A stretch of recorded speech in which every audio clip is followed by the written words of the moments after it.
consider them fun. Smile in their eyes and sparkle in that sun. When you were talking about music taking your breath away, at first I thought you meant being out of breath. Sometimes, yeah. Oh, maybe that's just because I've been putting on the pounds. But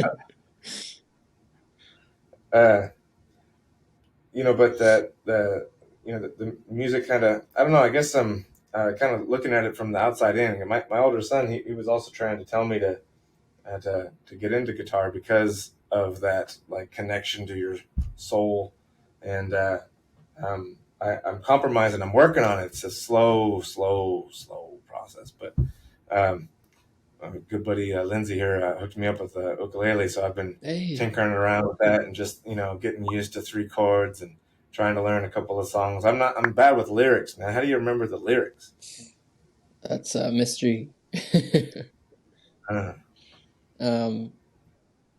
Yeah, maybe it's just the sort of memories that are kind of flooding in. A big thing about me, I really love nostalgia, and yeah, I think different parts of a song, different sections and stuff can really map out such vivid imagery. I find that really helps remember lyrics too. Yeah, I couldn't tell you about older songs. I think I've sort of pushed those down as well. Just Do you think that your lyrics and stuff are like if we took all your songs, all your MP3? Oh dear, don't do that.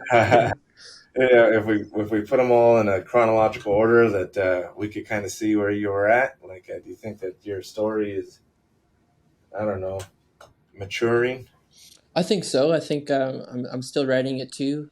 I'm getting a lot of experiences as my years go by. I just turned 28, so I've got lots to learn and lots to gain. So I'm looking forward to hopefully doing some more traveling and bringing sort of my piece from home, and wherever I sort of go, connecting with the people there. There's a really great app called Native Land where I'm always, wherever, if I'm going to a new place, I try to put that on and see where things are marked in history. And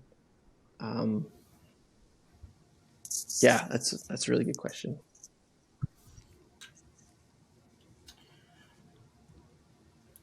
That's cool. Yeah. Native Land. I'll check it out. Mm-hmm.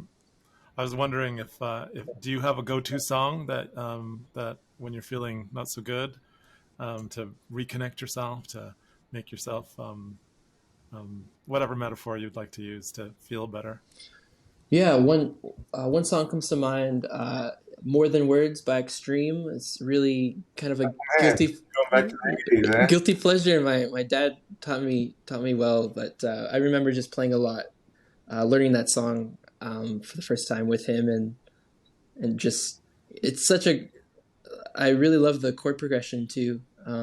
I tend to even start on a G chord or something. It feels home to me. Or A flat major, if you want to look at it that way. But More Than Words, yeah, such a fun one to sing along to with my dad. Can you do that finger picking breakdown on that one part? I still haven't nailed it, but no, I can still learn it. There's still time. So how did you end up in like the genre that you kind of locate yourself in? I think I sort of settled. I did through college. I was writing more upbeat tunes. There's a song called Red Roses that I bring out, on campfires and little jams, that it's sort of easy to follow, but I tend to have a lot of fun with the way my voice sort of moves. Vocal runs is kind of what I call it.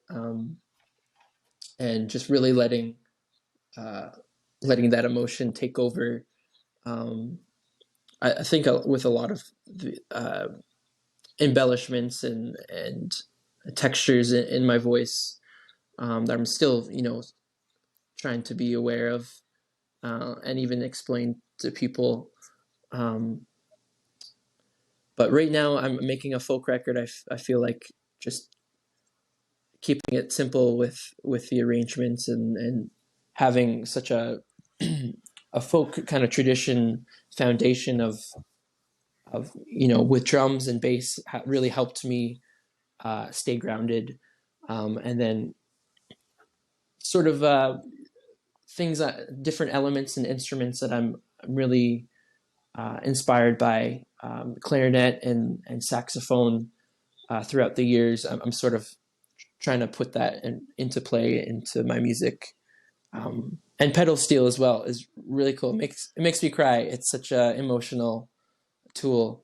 So a big mixture of those things, really hard to explain, but I think once this record's done, it'll be maybe easier to talk about. Who knows?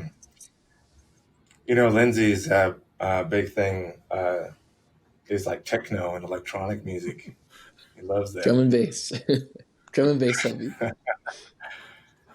Yeah, as long as it's bluesy or folky or rootsy, hey? Yeah. It's a hard combo to find. It's very rare.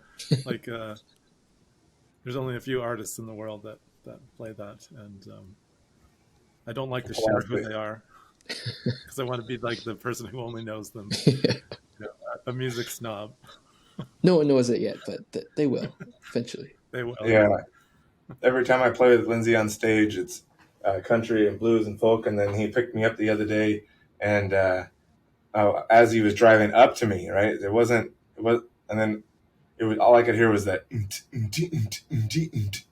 then I got in and he changed. It was Arlo Guthrie. I was like, "Hey, what's going on? What happened?" Yeah, I couldn't let you in on my secret. Speaking of which, I was like, I think I heard you like playing that Helen Reddy song, "I Am Woman." Is that your go-to song, Adam? Yeah. Nice. When we were talking about resonating or aspirational, that's more the aspirational. Yeah. There's nothing else you can say about that now. It's going to be on the internet for now and forever. I'll kick in an extra $10 to the editor to get it taken off, chopped. Yeah, put on the cutting floor. I'll be like, man, we don't got time for that segment. Adam has a friend of his that's doing some of our editing for this, so Adam has an in as to he's gonna be ripped. Adam's gonna be ripped for this episode. It's just like a head that like kind of moves around and like this different body. It's all buff underneath. The movements are all jerky and the shadow is wrong. Yeah. I'm gonna have to wind down our conversation today, guys. I have another host of meetings to jump on to, unfortunately. Wyatt, it's been a pleasure to chat with you. I don't know if this is typically how you as a musician gets interviewed.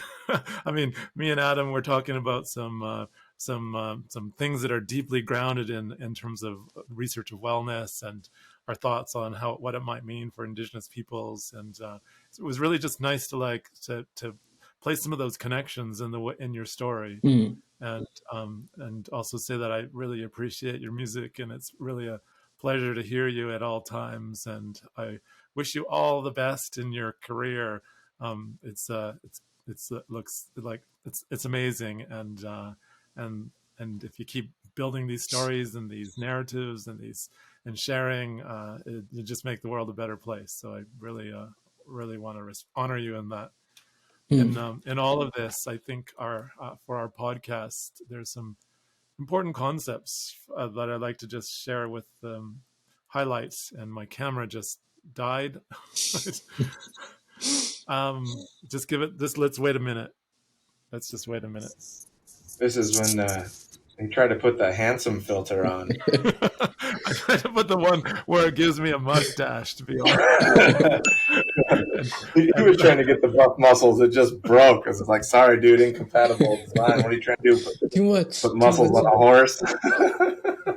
I need some eyebrows. If you notice, I don't really have a whole lot of eyebrows in my life. So We'll stop using that in there. on the Zoom, you can actually give yourself some eyebrows and like a full beard, facial hair, or lipstick. Well, how do you know? How do I know? Because I tried it. It's the usual one. It's the top one for you. It's like there's only one way to know.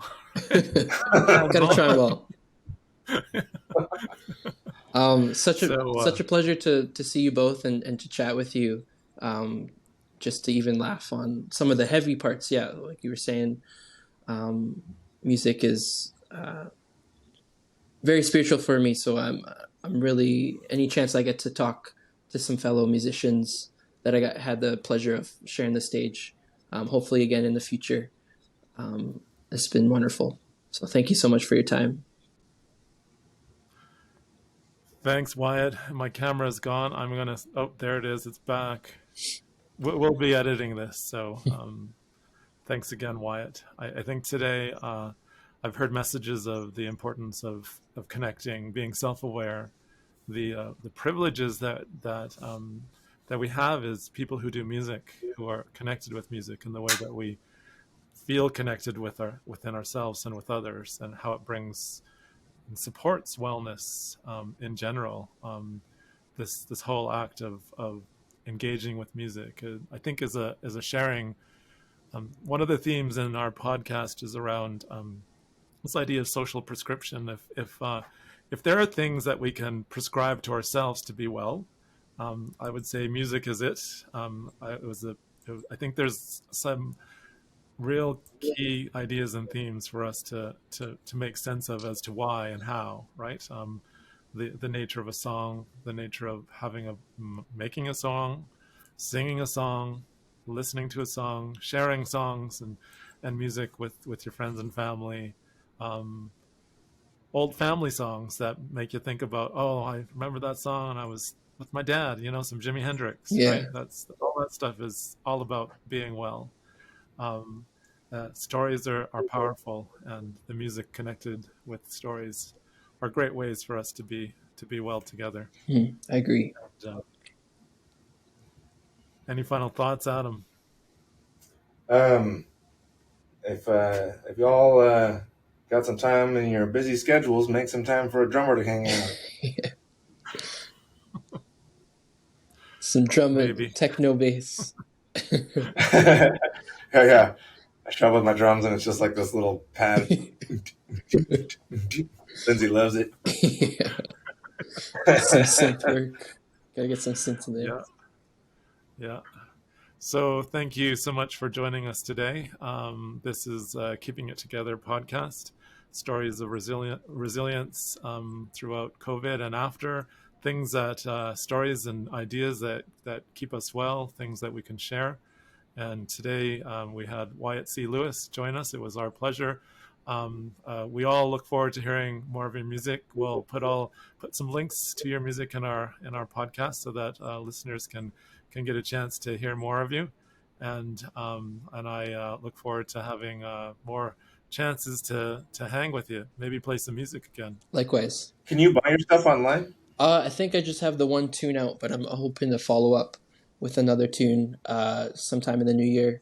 And then finishing this record, closing that chapter, seems to be next year in the summer. So still lots in the works. Hoping to keep people informed on that. So we'll keep our eye out. Awesome. I think we need a 2-day Indigenous music festival here in Calgary.